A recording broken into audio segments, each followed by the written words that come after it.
Readings of Almighty God's Words. The responsibilities of leaders and workers.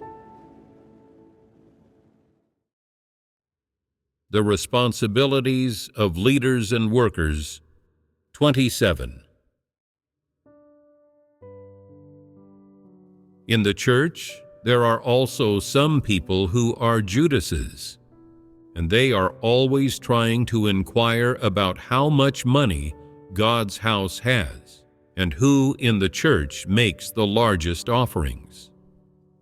Others say to them, "This matter cannot be told to you, knowing it will not benefit you, and besides, this matter is not something you should be inquiring about."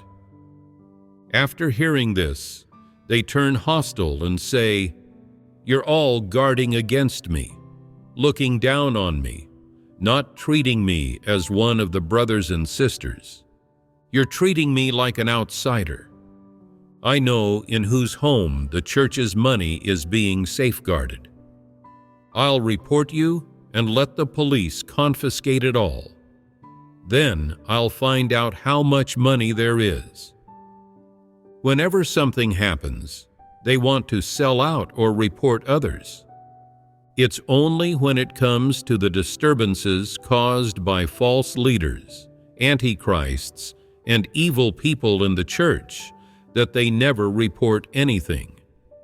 Or, even when they see false leaders and antichrists stealing or seizing offerings, they never expose or report these actions, nor do they inform God's house. They are not concerned with such matters. But if any brother or sister provokes, offends, or slights them, they will go and report them. Or if some work arrangement of God's house doesn't align with their notions, making them feel embarrassed or putting them in a tough spot, they start thinking, "I'll report you. I'll make sure you lose your position as church leader. I'll make sure the church's work fails. I'll make sure the church falls apart." See? They want to report the church leader even because of this. In some churches, several people who are suitable for doing duty abroad are selected. Their family and personal circumstances allow it. They meet the requirements of God's house, and the brothers and sisters all agree. When those Judas-like people see this, they think, "Such good things never happen to me. I ought to report you. I'll tell the police that certain people in our church are going to go abroad to do their duty. I'll make sure you can't leave the country. I'll have the great red dragon arrest you, or have the government put you under surveillance, so you can't even return to your homes." As long as the brothers and sisters can't go abroad, they feel satisfied. What do you think? Isn't the nature of such people's actions more severe than that of those who occasionally disrupt and disturb? This kind of person is a big problem. They lack a God-fearing heart, and they are not afraid of God at all. No matter the situation or reason, as long as things don't go their way, they want to report the church and sell out the brothers and sisters. They are devils. When the church discovers such people, they should be cleared out or expelled as early as possible to prevent future trouble. If the current environment doesn't permit this, or the conditions are not yet ripe, then they must be strictly monitored, supervised, and guarded against. When the conditions allow, dangerous individuals like this absolutely must not be tolerated. Clear them out or expel them as early and as quickly as possible. Don't wait until they sell out the church and cause consequences before taking action. Once they do, and this leads to real consequences, the losses will be significant.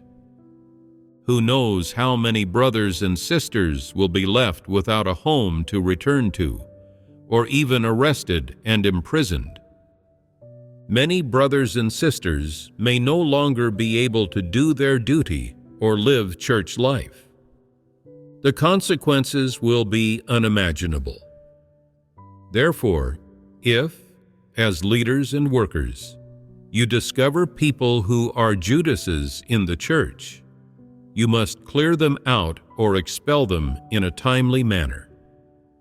If, as one of the brothers and sisters, you discover such people, you must report them to the church's leaders and workers as early as possible. This matter concerns the safety of the church's brothers and sisters, as well as your own. Don't think, they haven't actually engaged in any betrayal yet, so it's not a big deal. They're just speaking out of a moment's anger. Everyone gets angry. Some people, when angry, might at most say a few harsh words, throw a minor tantrum, or be negative for a couple of days. But as long as they have a God-fearing heart, are afraid of God in their hearts, and have some conscience and reason, as well as basic boundaries when it comes to being a person, they would never do things that harm others, no matter what. However, it's different for those who are natural Judases. They can report the church and the brothers and sisters at the drop of a hat, always wanting to use the forces of Satan to threaten the brothers and sisters and the church to achieve their goals. These people are aligned with demons. They have no basic boundaries when it comes to being a person.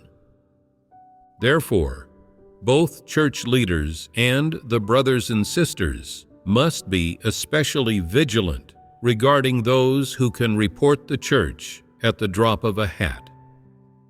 If anyone discovers such people who are unreasonable, willfully troublesome, and impervious to reason, they should immediately report them to the leaders and workers, and then observe and supervise them.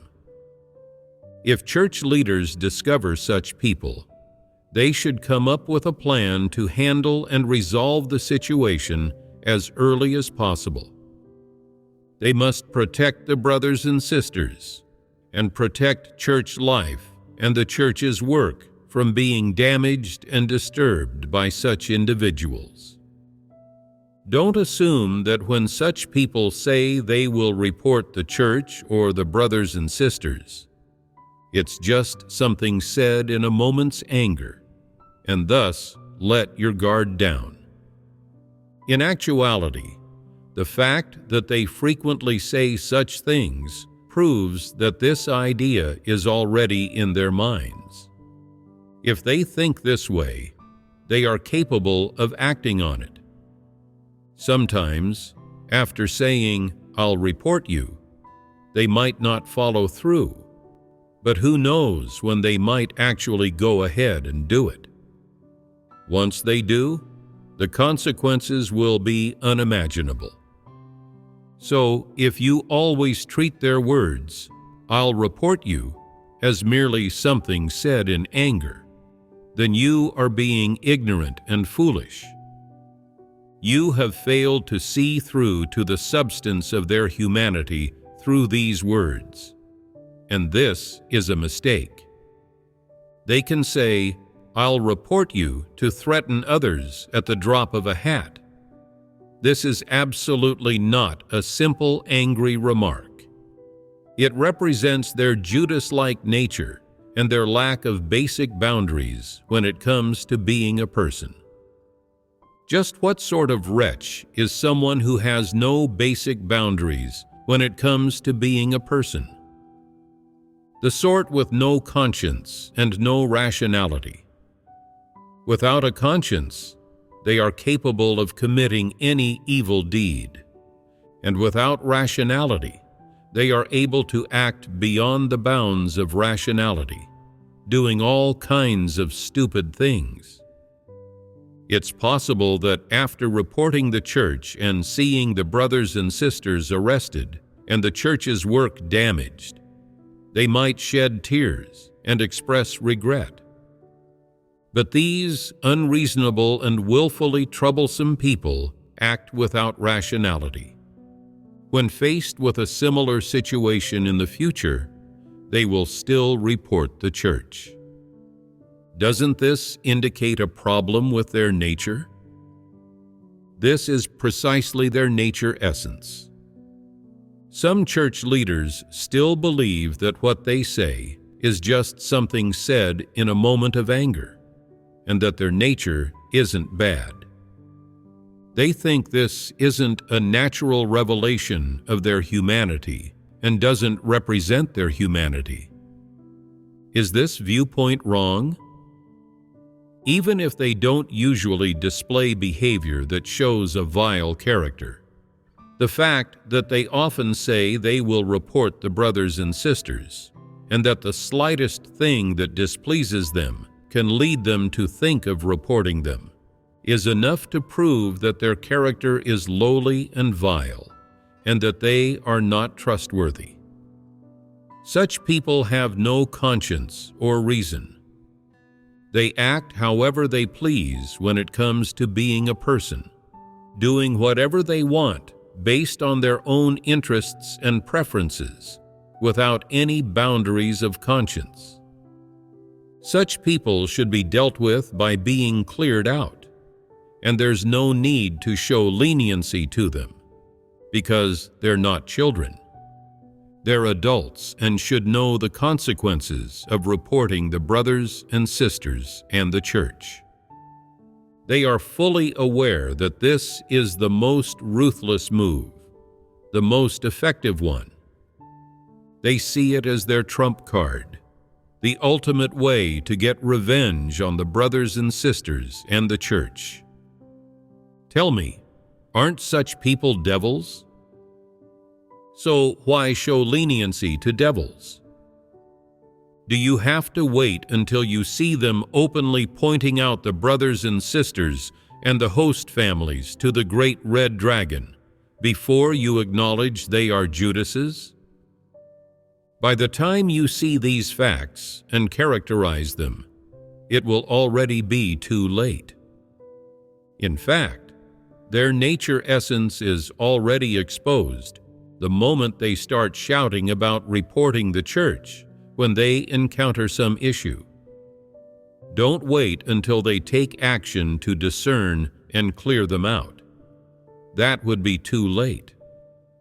If no one, whether church leader or brother or sister, has heard them talk about reporting the brothers and sisters, and no one knows them well, and when they get provoked or offended by someone, they report them, so that the brothers and sisters have no choice but to hide and avoid danger, and some who are doing their duty have to quickly relocate. Then, in such a scenario, you can't blame the brothers and sisters for being foolish and unable to see through them. But if they frequently say they'll report the brothers and sisters, and people still don't take it seriously, that would be truly stupid. After hearing so much of the truth, they still can't discern people. Aren't they muddle-headed? For those who could become a Judas at any time, don't think their betrayal is due to understanding little of the truth, or because they've believed in God for a short time, or due to some other reason. None of these are the cause. At the root, it's because their character is vile. At their core, their essence is that of evil people. Discerning and characterizing them in this way, and then clearing them out or expelling them as evil people, is entirely correct. Doing this protects the brothers and sisters, and at the same time, it also protects the church's work from being harmed. This is the responsibility of the church's leaders and workers. Therefore, leaders and workers must promptly guard against and supervise such people, and then they should fellowship with the brothers and sisters so that everyone can discern them. They must strive to cleanse such people away before their schemes succeed, in order to prevent any trouble for the brothers and sisters or the church. This is the discernment and the principles of handling matters that leaders and workers should have when faced with such people, and it is the way they should practice in such situations.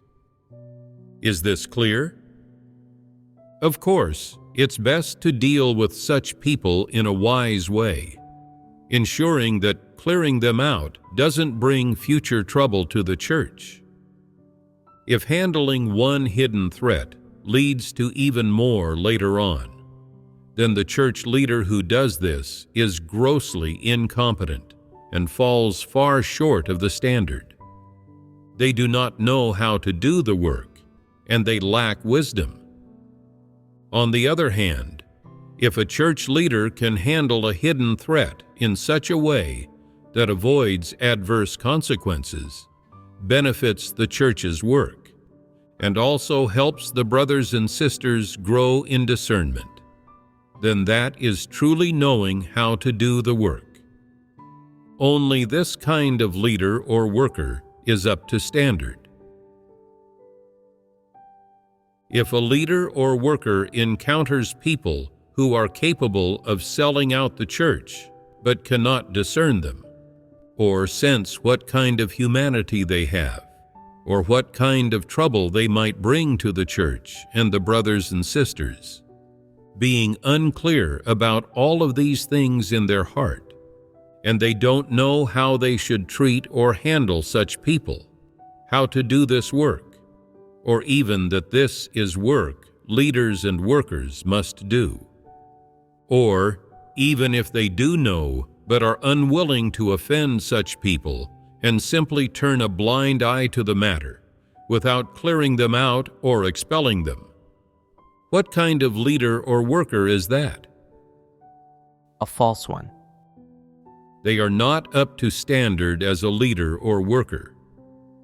For one thing, they foolishly try to help everyone, showing love and patience to everyone, and treating them all as brothers and sisters. This is someone who is muddle-headed, a false leader or false worker.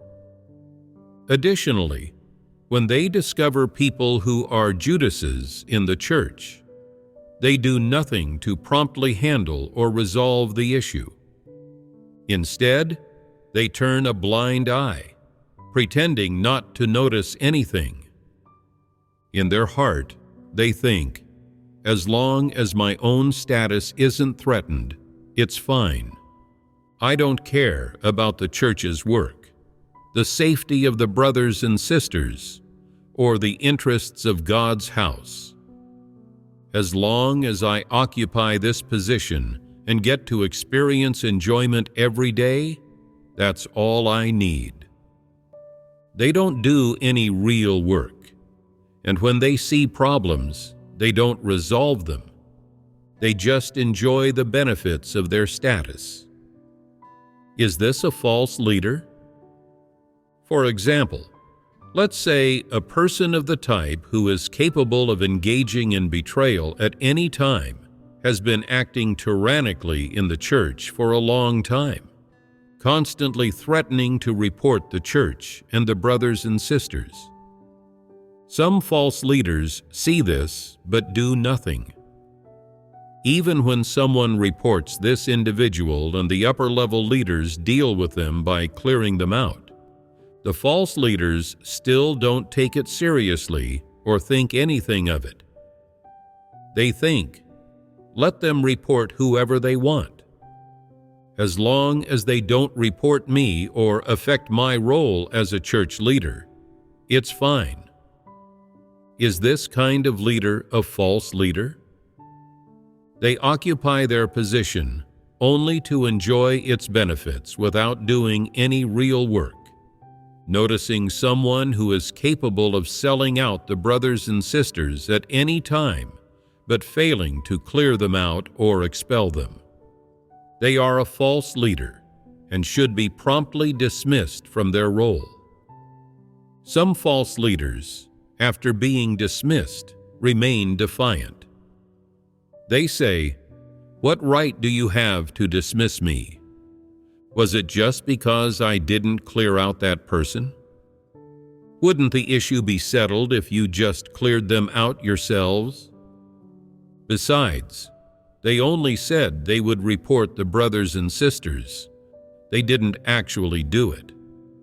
And they didn't cause any trouble for the church. Why deal with them? They even feel quite wronged. They don't do any real work. They only enjoy the benefits of their status. And when such an obvious Judas appears in the church, they neither handle nor clear them out.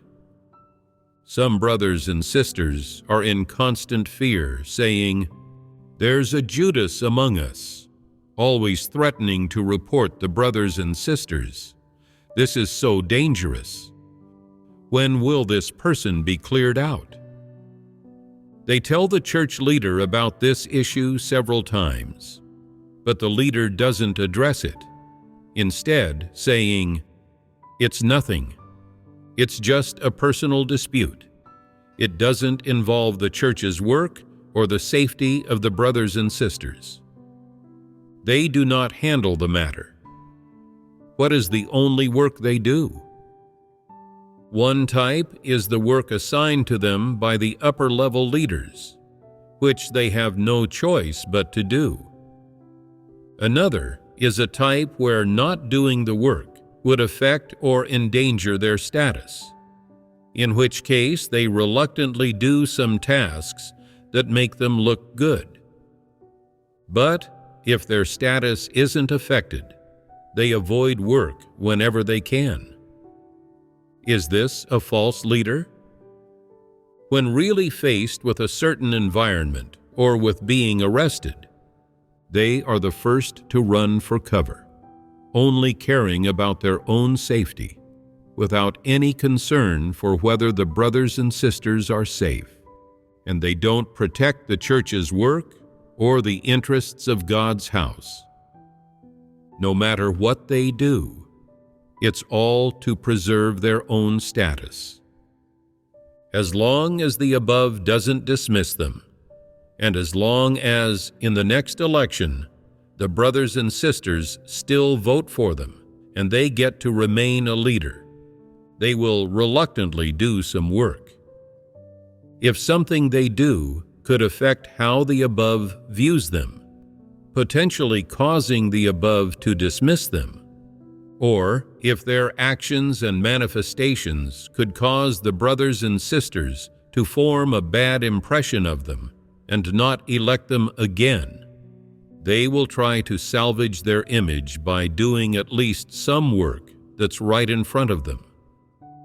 This way, they can answer to those above and below them. It's only God whom they cannot answer to. Everything they do is just for appearances. As long as the upper-level leaders don't dismiss them, and the brothers and sisters continue to support them, they feel satisfied. During their tenure as a church leader, they don't commit major evil, and outwardly they always seem to be busy with work, but they don't do any real work.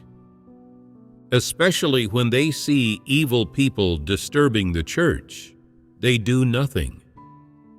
They're afraid of offending these evil people, so they try to appease and negotiate with them whenever possible, seeking only to maintain harmony. They are unwilling to offend anyone. Even if these people disturb the church's work or threaten the safety of the brothers and sisters, they do nothing. This is a false leader in the truest sense of the term.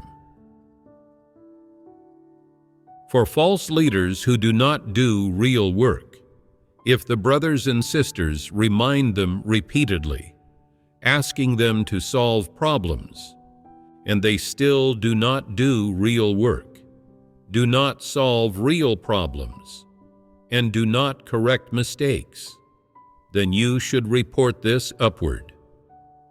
If the higher level leaders and workers do not address the issue, then you should think of any way possible to remove these false leaders.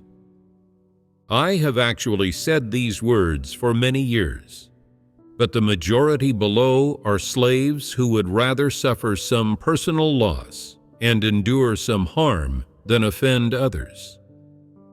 No matter the circumstances, they always take the middle road and act as people pleasers, never offending anyone.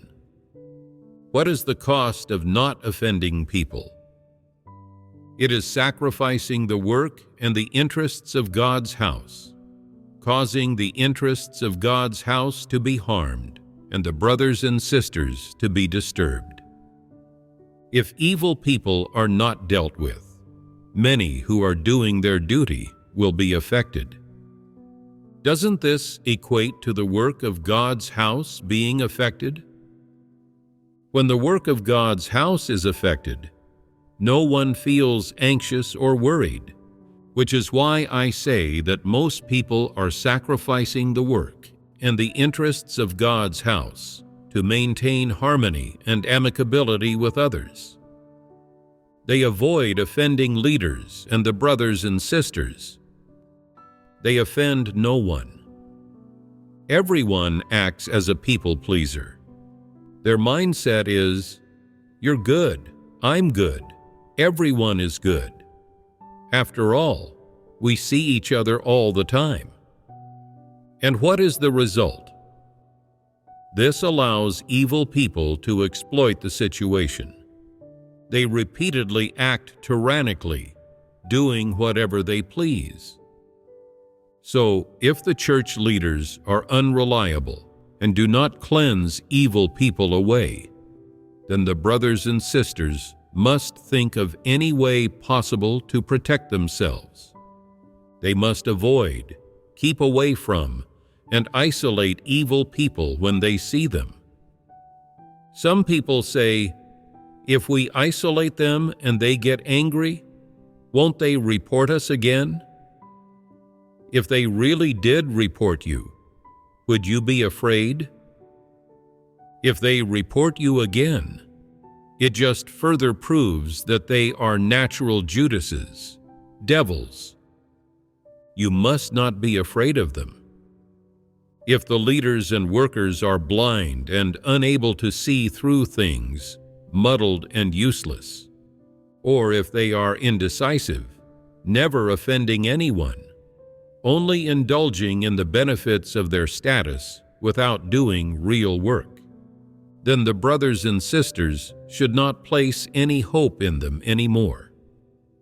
They must unite to deal with the evil people and get rid of the Judases according to the principles. They might need to change the gathering location or use a wise method to cleanse them away to avoid being perturbed by these people.